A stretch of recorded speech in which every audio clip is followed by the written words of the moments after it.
AKO ha sacado otro teclado TKL para su colección, nombrado como AKO Sakura Jelly, un teclado bastante único, mayormente por su case, sus keycaps y sus switches. Y bueno, pues esta es la variante de switches que yo he escogido, los Gateron Pink, unos switches lineales similares a los Gateron Red con una fuerza de actuación de 45 gramos.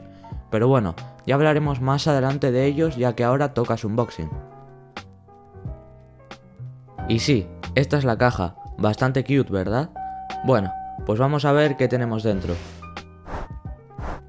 Como la mayoría de teclados de AKO, tenemos dentro una caja muy minimalista con el logo de la marca en frontal, haciéndolo parecer un producto bastante premium. Y abriéndola tenemos un foam que podría ser utilizado perfectamente de sound dampener. Debajo también nos encontraremos la guía de uso. Esta está solo en chino, y solo podréis descargarla en otro idioma como es inglés desde su página online.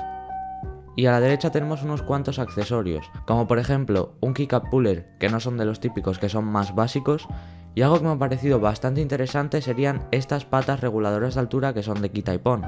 Muy buen pensado por parte de AKO, pero como a mí no me gustan, no las pienso utilizar.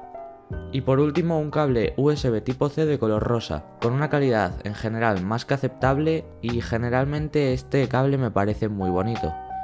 Ahora sí vamos ya con el teclado. Este AKO Sakura es un teclado tenkeyless.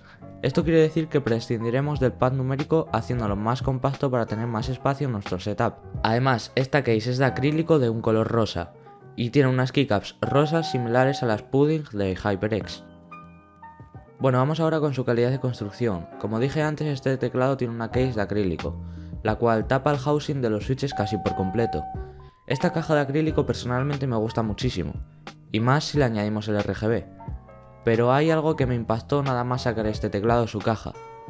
Y es que te puedes suscribir gratuitamente dándole al botoncito rojo, además de darle a la campanita para no perderte ninguno de mis vídeos. Ahora sí, sigamos con el vídeo.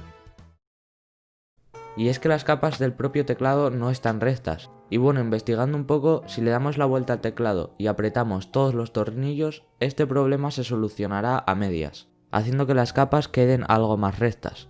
Y bueno, como en la mayoría de teclados tenemos un perfil OEM para estas keycaps, con un diseño como ya dije bastante similar a unas keycaps Pudding, pero siendo estas bastante más únicas, ya que son translúcidas y si eres amante del RGB como la mayoría de nosotros, estoy seguro de que este teclado te gustará muchísimo. Además, estas están hechas de PBT, por lo que estas son de una buena calidad y las teclas no se desgastarán con el tiempo.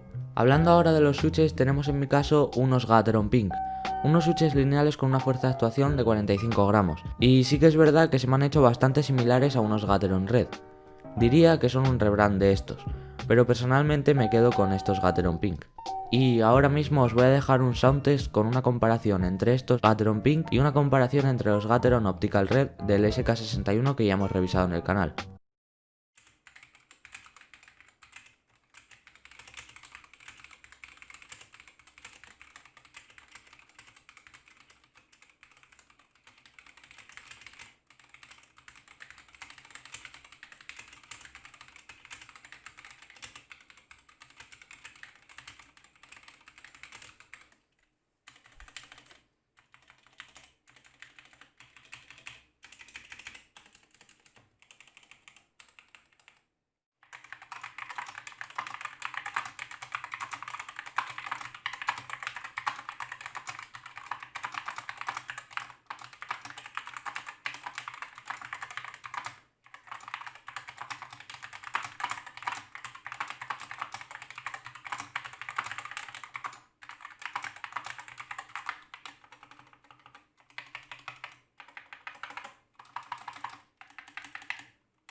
Ahora vayamos con los estabilizadores, probablemente uno de los puntos que menos me gusta de este teclado.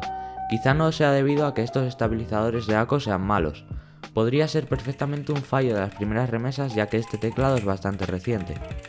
Pero al menos en mi unidad estos estabilizadores tienen un rattle increíble. Y como estos switches no son hot swap, sino que están soldados, no podremos sacar los estabilizadores para al menos clipearlos y solucionar más o menos este problema. Creo que el punto más interesante del teclado es su iluminación, así que vamos ahora a hablar de ella. Esta es totalmente RGB, teniendo 18 modos de iluminación para las keycaps y 7 para el underglow de la case. Y como dije previamente, si eres amante del RGB esto te va a encantar. Vamos a revisar rápidamente sus modos y ajustes, pero antes vamos a conectarlo. Para controlar su brillo sería tan sencillo como pulsar FN más la flecha hacia arriba para subirlo y flecha hacia abajo para bajarlo. Y para cambiar entre modos pues tenemos FN más Insert para cambiar entre algunos modos sencillitos, unos cuantos efectos reactivos con la tecla Home y bastantes efectos chulos que estaréis viendo ahora mismo en pantalla.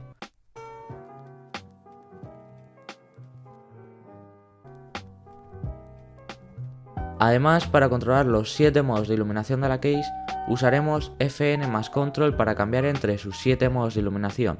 Yo personalmente me quedo con el modo RGB, ya que es el que más conjunta con el modo RGB de las keycaps, y sinceramente la estética es brutal. Y bueno, a mí personalmente el diseño de este teclado me encanta.